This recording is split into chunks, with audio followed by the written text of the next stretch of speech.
नमस्कार मित्रों, मैं आपका मित्र हर्षित दीक्षित आज आपके लिए महाभारत का प्रथम अध्याय के 90 श्लोक से 120 श्लोक तक का अर्थ लेकर आया हूँ। सभी लोग सुने, ज्ञान प्राप्त करें, चैनल को सब्सक्राइब करें, वीडियो लाइक करें। अश्वमेधामृतरसस्त्वाश्रमस्थानः संश्रयः मौसलः श्रुतिसंक्षेपः शिष्टिद्विजनिषेवितः। अश्वमेध पर्व इसका अमृतमय रस है और आश्रम वार्षिक पर्व आश्रय लेकर बैठने का स्थान, मौसल पर्व श्रुति रूपा ऊंची ऊंची शाखाओं का अंतिम भाग है तथा सदाचार एवं विद्या से संपन्न द्विजाति इसका सेवन करते हैं। सर्वेषां कविमुख्यानाम् उपजीव्यो भविष्यति पर्जन्य इव भूतानां क्षयो भारतद्रुमः। संसार में जितने भी श्रेष्ठ कवि होंगे उनके काव्य के लिए यह मूल आश्रय होगा। जैसे मेघ संपूर्ण प्राणियों के लिए जीवन दाता है, वैसे ही यह अच्छे भारत वृक्ष है। सौतिरुवाच तस्य वृक्षस्य वक्ष्यामि शश्वतपुष्पफलोदयं स्वादु मेध्यरसोपेतमच्छेदमैरपि। उग्रश्रवा जी कहते हैं, यह भारत एक वृक्ष है। इसके स्वादु पवित्र सरस एवं अविनाशी पुष्प तथा फल हैं। धर्म और मोक्ष, उन्हें देवता भी इस वृक्ष से अलग नहीं कर सकते। मैं उन्हीं का वर्णन करूँगा।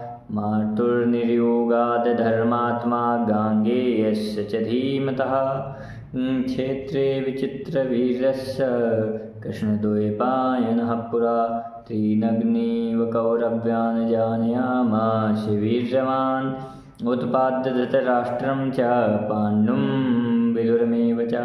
पहले की बात है, शक्तिशाली धर्मात्मा श्री कृष्ण द्वैपायन व्यास ने अपनी माता सत्यवती और परम ज्ञानी गंगापुत्र भीष्म पितामह की आज्ञा से विचित्रवीर्य की पत्नी अंबिका आदि के गर्भ से 3 अग्नियों के समान तेजस्वी 3 कुरुवंशी पुत्र उत्पन्न किए, जिनके नाम धृतराष्ट्र, पांडु और विदुर हैं। जगाम तपसे धीमान पुनरेवाश्रमं प्रति तेषु जातेषु वृद्धेषु गातेषु परमां गतिम् आब्रवीद भारतं लोके मानुषे अस्मिन् महान् ऋषिः जन्मेजय पृष्टः सन् ब्राह्मणैश्च सहस्रशः शशास्य शिष्यमासीनं वैशम्पायनमन्तिके सदस्यैः सहासीनः श्रावयामास भारतम्। इन 3 पुत्रों को जन्म देकर परम ज्ञानी व्यास जी फिर अपने आश्रम पर चले गए। जब वे तीनों पुत्र वृद्ध हो परम गति को प्राप्त हुए, तब महर्षि व्यास जी ने इस मनुष्यलोक में महाभारत का प्रवचन किया। जन्मेजय और हजारों ब्राह्मणों के प्रश्न करने पर व्यास जी ने पास ही बैठे अपने शिष्य वैशंपायन को आज्ञा दी कि तुम लोगों को महाभारत सुनाओ। वैशंपायन यज्ञादि सदस्यों के साथ ही बैठे थे, अतः जब यज्ञ कर्म के बीच बीच में अवकाश मिलता तब यजमान आदि के बार बार आग्रह करने पर वे उन्हें महाभारत सुनाया करते थे। विस्तरं कुरुवंशस्य गांधार्य धर्मशीलतां छत्तुः प्राज्ञां धृतिं क्रान्तः सम्यग् द्वैपायनो ब्रवीत् वासुदेवस्य महात्म्यं पाण्डवानां च सत्ततां दुर्वृतं धार्त्रा राष्ट्राणाम् उक्तवान् भगवान् ऋषिः इदं शतसहस्रं तु लोकानां पुण्यकर्मणाम् उपाख्याने साज्ञेयमाद्धं भरतमुत्तमं 24 चक्रे भारत संहिताम्। इस महाभारत ग्रंथ में व्यास जी ने कुरुवंश के विस्तार, गंधारी की धर्मशीलता, विदुर की उत्तम प्रज्ञा और कुंती देवी के धैर्य का भली भांति वर्णन किया है। महर्षि भगवान व्यास ने इसमें वसुदेव नंदन श्री कृष्ण के महात्म्य व पांडवों की सत्यपारायणता तथा धृष्टपुत्र दुर्योधन आदि के दुर्व्यवहारों का स्पष्ट उल्लेख किया है। पुंडकर्मा मानवों के उपाख्यानों सहित 1,00,000 श्लोकों के इस उत्तम ग्रंथ को आद्य भारत महाभारत जानना चाहिए। उपाख्यानैर्विना तावद् भारतं प्रोच्यते बुधैः ततोऽप्यर्धशतं भूयः संक्षेपं कृतवान् ऋषिः। अनुक्रमणिकाध्यायं वृत्तान्तं सर्पवर्णाम् इदं द्वैपायनः पूर्वं पुत्रमध्यापयच्छुगम्। तदनंतर व्यास जी ने उपाख्यान भाग को छोड़कर 24,000 श्लोकों की भारत संहिता बनाई, जिसे विद्वानों पुरुष महाभारत कहते हैं।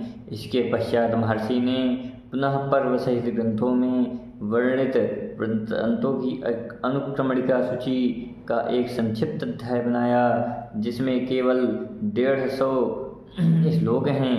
व्यास जी ने सबसे पहले अपने पुत्र सुखदेव जी को इस महाभारत ग्रंथ का अध्ययन कराया। ततो अन्येभ्यो अनुरूपेभ्यः शिष्येभ्यः प्रददो विभुः 60,000 चकाराण्यां च संहिताम्। तदनंतर उन्होंने दूसरे सुयोग्य अधिकारी एवं अनुगत शिष्यों को इसका उपदेश दिया। तत्पश्चात भगवान व्यास ने 60 लाख श्लोकों की एक दूसरी संहिता बनाई।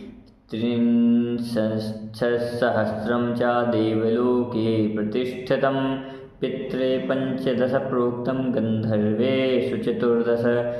उसके 30 लाख श्लोक देवलोक में राम समादृत हो रहे हैं, पितृलोक में 15 लाख तथा गंधर्वलोक में 14 लाख श्लोकों का पाठ होता है। 1,00,000 तु मानुषेषु प्रतिष्ठितं नारदो अस्त्रावेद देवानसितो देवलः पृत्रन्। इस मनुष्यलोक में 1,00,000 श्लोकों का आद्य भारत महाभारत प्रतिष्ठित है।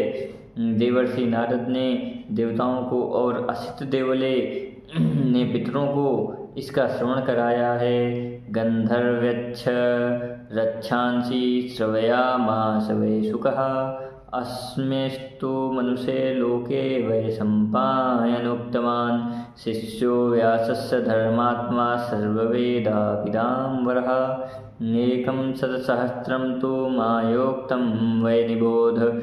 श्री सुखदेव जी ने गंधर्वयक्ष तथा राक्षसों को महाभारत की कथा सुनाई है, परंतु इस मनुष्यलोक में संपूर्ण वेद वेदाताओं शिरोमणि व्यास शिष्य धर्मात्मा वैशंपायन जी ने इसका प्रवचन किया है। मुनिवरों, वही 1,00,000 श्लोकों का महाभारत आप लोग मुझसे श्रवण कीजिए। दुर्योधनयो मन्युमयो महाद्रुमः स्कन्धः कर्णः शकुनिस्तस्य शाखा दुःशासनः पुष्पफले समृद्धे मूलं राजा धृतराष्ट्रो अमनीषी। दुर्योधन क्रोधमय विशाल वृक्ष के समान है, कर्ण स्कंध शकुनी शाखा और दुःशासन समृद्ध फल पुष्प है।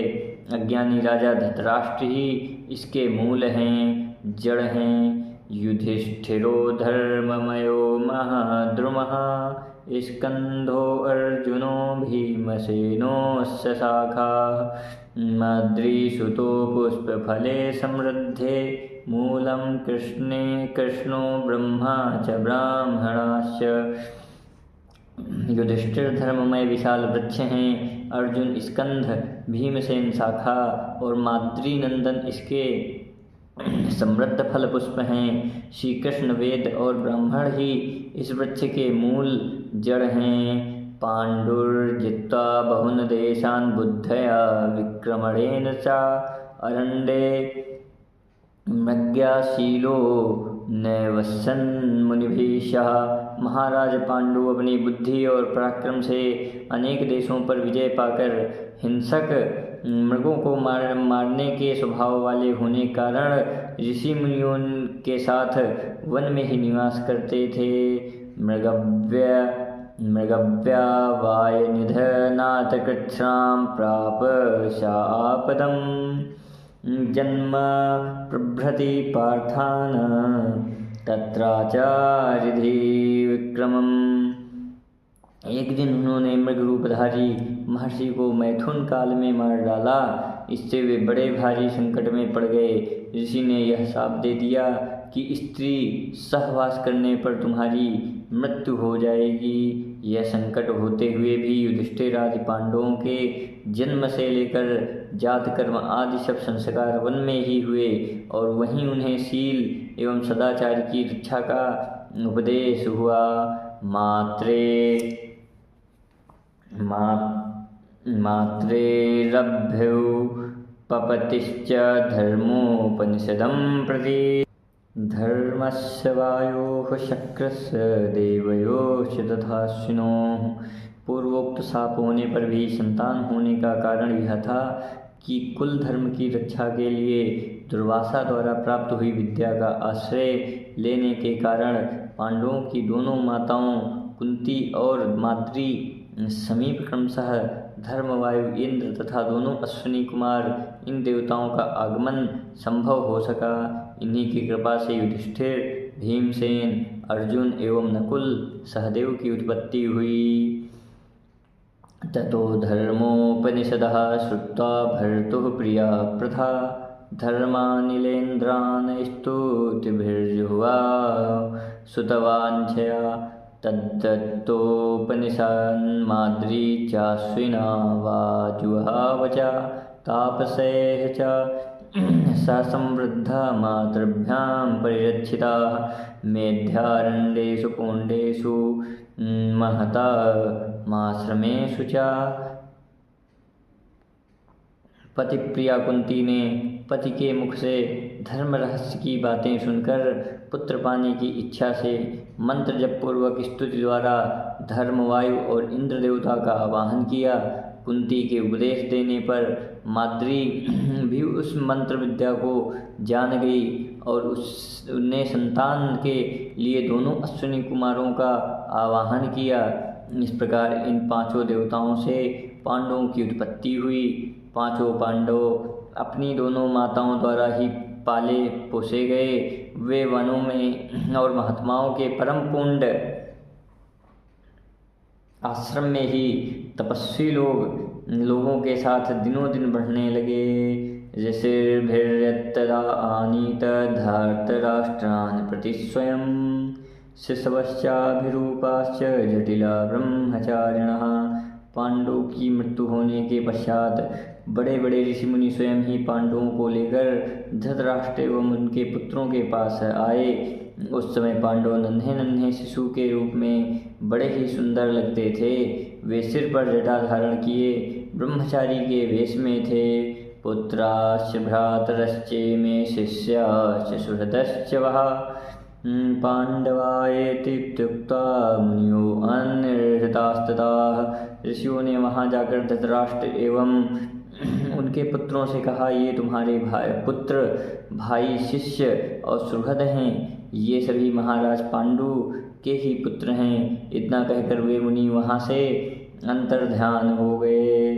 तास्ते निर्वेदितान् दृष्ट्वा पांडवान् कौरवास्तदा शिष्टाश्च वर्णाः पौरा ये ते हर्षाच्चुक्रशुभ्रसम्।